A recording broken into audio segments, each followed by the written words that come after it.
Three 24-hour races in 3 weeks, and it's finally Le Mans 24 race day. We got into the track around 10 o'clock in the morning, and first up was heading to lunch. After a quick lunch at the Proton Competition Hospitality, did a bit of editing, got our stuff sorted, and then went to the grid for the pre-race grid walk. The grid was absolutely packed. It was insane, full of people, one of the busiest Le Mans grids I have ever seen. After the grid was evacuated, I headed to the front stretch to shoot the rest of the pre-race ceremonies, and then this was my spot for the start. Got an amazing pan shot of the cars as they went by. It was an awesome way to start the race. After shooting trackside for about an hour, I headed to the pit lane to do a little bit of shooting. Then I had to go to the Ford Hospitality building to do some shooting in there. And then I had to stop and get some fuel for my scooter because it was almost empty. Headed to dinner shortly after that, and then jumped on the scooter and ran out to the Mulsanne, hoping to shoot some nice light. But unfortunately, I kind of missed the 5 minutes of nice sunset we had.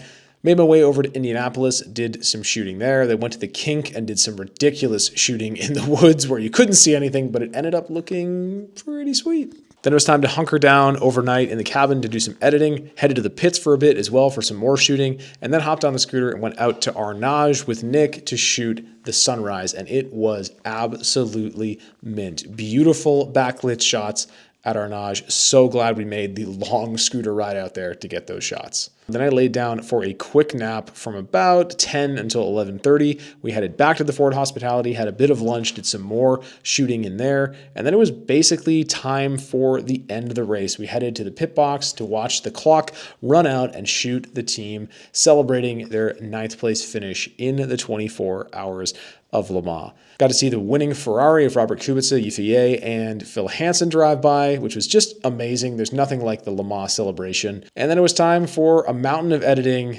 before packing up and finally heading home for the long sleep. That was my day at the 24 hours of Le Mans. Be sure to follow to see all of my updates from this weekend's 24 hours of Nürburgring and next weekend's 24 hours of Spa.